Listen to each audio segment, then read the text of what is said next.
Kwento ito ng tita ko na na-experience niya noong dalaga pa siya, way back 1980s.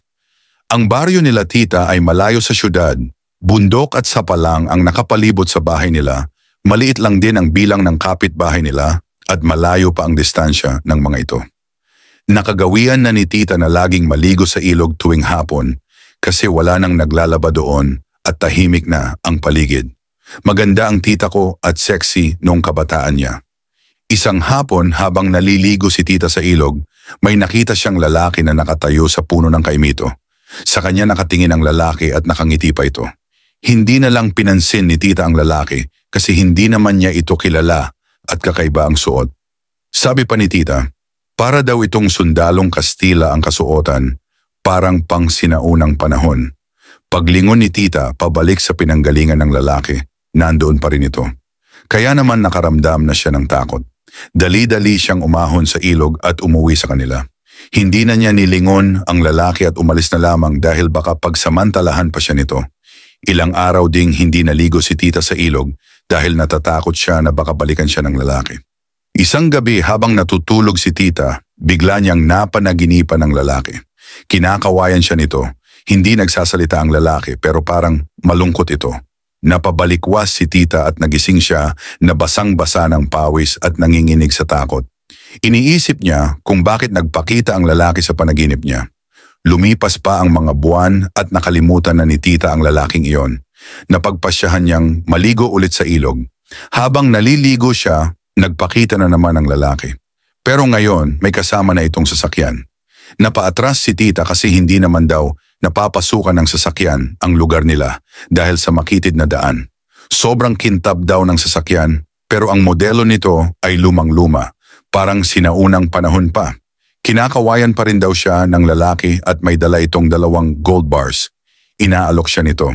Pero dahil sa sobrang takot, tumakbo siya pauwi sa bahay nila, nanginginig at umiiyak. Tinawag niya si Lola at ikinuwento ang nangyari. Binalaan siya ni Lola na huwag nang bumalik doon dahil baka kunin siya ng lalaki.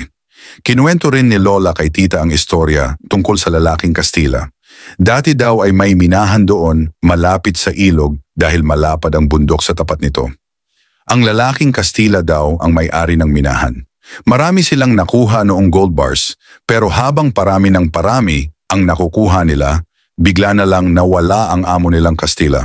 Hinanap daw ito ng kanyang mga tauhan pero hindi nila nakita.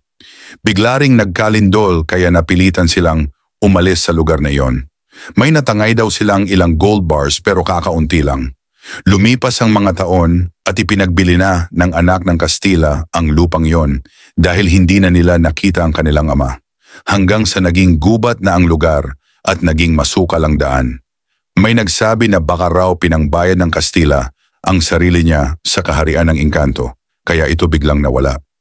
May nagsasabi rin na baka pinatay ng kanyang mga tauhan ang kanilang amo. Walang nakapagpatunay hanggang sa nakalimutan na lang ng panahon ang mga pangyayari. Nang malaman ng mga kabaryo ni tita ang kanyang karanasan sa lalaking Kastila, napagdesisyunan ng iba na hukayin ang puno ng kaimito. Baka raw nandoon ang maraming gintong na iwan. Pero natakot din ang ilan dahil baka may kapalit kung sakaling makakuha sila ng ginto doon. Dati ring ginawang quarry ang bundok pero bigla na lang itong iniwan ng may-ari. Iniwan din lahat ng gamit nila. May mga sabi-sabi na nakahukay daw ito ng ginto at agad na lumayas. Hanggang ngayon, nandun pa rin ang puno ng kaimito. Lumaki na ang sapa dahil nasira noong may malakas na baha. Marami na ring nakatirang tao sa lugar at nilagyan na rin ng kalsada malapit sa bundok. Hanggang dito lang muna. Salamat sa inyong pakikinig.